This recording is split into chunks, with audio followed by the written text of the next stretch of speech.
Okay, we've been going for strength. You saw the deadlift give us some smooth and steady traction. You saw what happened with the rotator cuff and the grip. They stepped right up.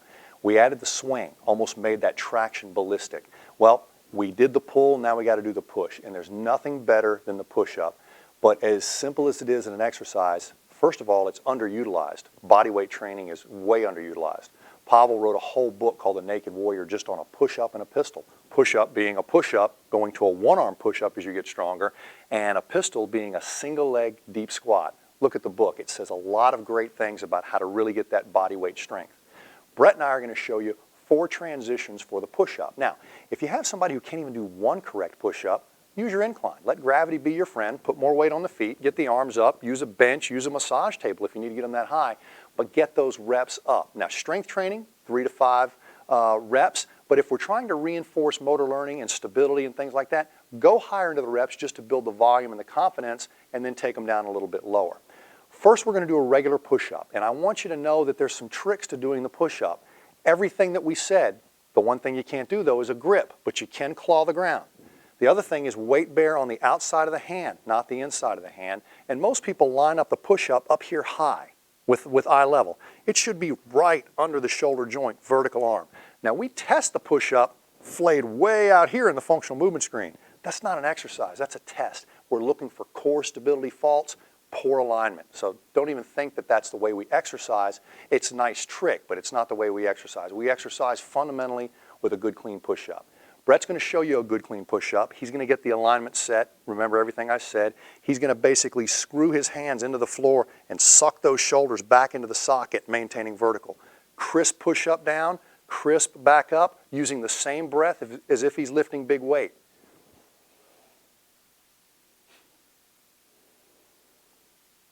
Every person should look the same as this, whether they're on an incline. Now, from this transition, he's going to do his first bit of impact. But most people can't handle a push-up with a clap in the middle unless they've done it before. There's no reason to go there. Let's work on that stability first in a push-up position. Slap your opposite shoulder. Good. As he becomes more proficient, speed it up.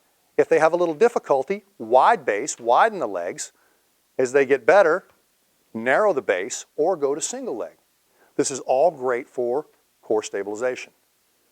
Next, we're going to take something that's very underutilized, the push-up with a clap in the middle. Well, what's the clap all about? It makes you explode. It makes you move quickly, a lot of hand-eye coordination, a lot of neurons firing here, so many sensors in the hands. Back down to the floor, and as you hit the floor, we have an instantaneous impulse. Shoulder goes right into the socket, rotator cuff wakes up, core comes on, back doesn't sag. Everything happened perfectly. You need a good push-up base before you try the clap, but the clap reinforces everything at the speed of competition.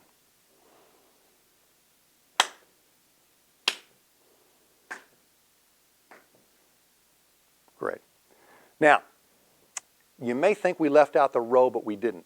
The row's not important until you have that kind of stability, until you have that push-up. And we've seen many different variations of the row, especially by bodybuilders. They're sort of just leaning or laying on a bench, knee on a bench, and doing this row. We're not going to let Brett do a row till his core is rigid and his opposite scapula is completely stable. Now, one thing about this, we cleared the shoulder, we cleared the neck, but we just sort of basically brushed over the elbow and wrist. Before you do any of this stuff, we want good wrist mobility and we want to have full elbow mobility.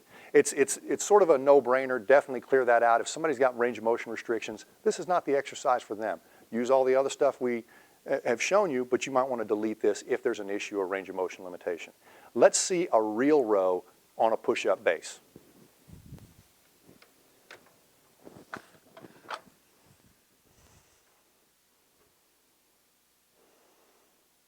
Everything's right, scapula's where it's supposed to be, and now he imposes a row on top of that. So build that push-up base.